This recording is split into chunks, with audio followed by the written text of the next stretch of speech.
Super കൺമണിയുടെ പുതിയൊരു വിശേഷത്തിലേക്ക് എല്ലാവർക്കും സ്വാഗതം. അങ്ങനെ മനോജ് ഒരുപാട് സമ്മർദ്ദങ്ങൾ കൺമണിക്ക് മേൽ ചുമത്തിയിട്ടും കൺമണിയാണെങ്കിൽ അതൊന്നും കൂട്ടാക്കാതെ നല്ലൊരു സ്ട്രോങ് ആയ ഡിസിഷൻ എടുക്കുന്നുണ്ട്. അതായത് അലിക വിട്ടിട്ട് താൻ ഒരിക്കലും പോകില്ല.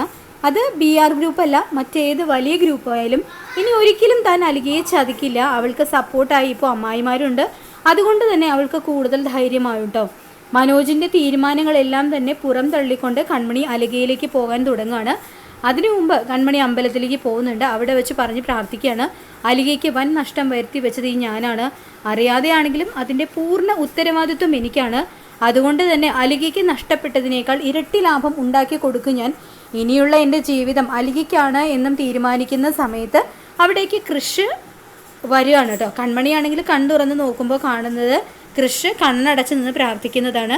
അതിനുശേഷം കൺമണിയെ അത്ഭുതപ്പെടുത്തിക്കൊണ്ട് അങ്ങനെ ഒരു സംഭവം നടക്കുകയാണ്. അതായത് വിരലിൽ ചന്ദനം എടുത്തിട്ട് അത് കൺമണിക്ക് പ്രസന്നപൂർവ്വം ചിരിച്ചിട്ട് തേച്ചു കൊടുക്കുകയാണ് കേട്ടോ കൃഷ്. കൺമണിയാണെങ്കിൽ ഇതേ സമയം കൃഷ്ണനെ തന്നെ കണ്ണിമ ചിമ്മാതെ നോക്കി നിൽക്കുന്നുണ്ട്. ഇതേ സമയം വരുൺ അവളുടെ ഫോണിലേക്ക് വിളിക്കുകയാണ് കേട്ടോ. അപ്പോൾ തന്നെയാണ് ചന്ദനം തൊട്ട് കൊടുക്കുന്നത് കൃഷ്. വരുൺ ദേഷ്യത്തിൽ മനോജിനോട് പറയുന്നുണ്ട്, അലിക വിട്ടിട്ട് അവളോട് പുറത്തു പോകണമെന്ന് നമ്മൾ പറഞ്ഞു.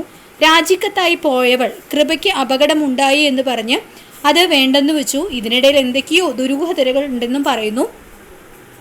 മനോജ് ആണെങ്കിൽ വരുണിനെ ഇതേ സമയം ഉറപ്പ് കൊടുത്തുകൊണ്ട് പറയുന്നുണ്ട് അവൾ അലികയിൽ നിന്ന് രാജിവെക്കും എന്നൊക്കെ. പക്ഷേ അത്ര കോൺഫിഡൻസോടെ ഒന്നുമല്ല കേട്ടോ മനോജ് അത് പറയുന്നത്.